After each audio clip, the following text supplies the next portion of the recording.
Horlama ve uyku apnesi hastalığı sadece kilolu bireylerin hastalığının olmadığının ispatı. Şimdi gayet body mass indeksi iyi, fit hasta, 46 yaşında ama ağır derecede uyku apnesine sahip. CPAP cihazını kullanıyor. Cihazıyla da ilgili bir sıkıntısı yok. Cihaza alternatif bir tedavi aramıyoruz aslında. Cihazını kullanmaya devam edecek. Ama bazen özellikle burundaki ya da boğazdaki bazı sorunları halletmek gerekiyor ki hastalarımız cihazını daha iyi kullansın. Bakın burada da çok acayip nüansif bir fark var. Cihazını daha iyi kullanabilmesi için müdahale yapmamız gereken hasta grubumuz da var. Çünkü gerçekten 1,5 dakika yakın nefesini tutuyor.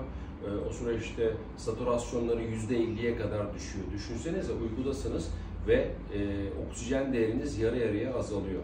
Şimdi hastamızda farklı bir problem var dil kökünde, onu göstermek istiyorum. Neden cihaz kullanmak zorunda? Çünkü omega epiglot dediğimiz bir dil kökü yapısı var.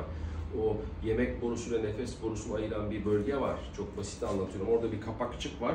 O kapakçığın düşük olması, geriye doğru yatık olması ya da şekli de uyku apnesini inanılmaz derecede arttırıyor. Dolayısıyla asıl sıkıntı aslında çıkın dilinizi lütfen dışarı.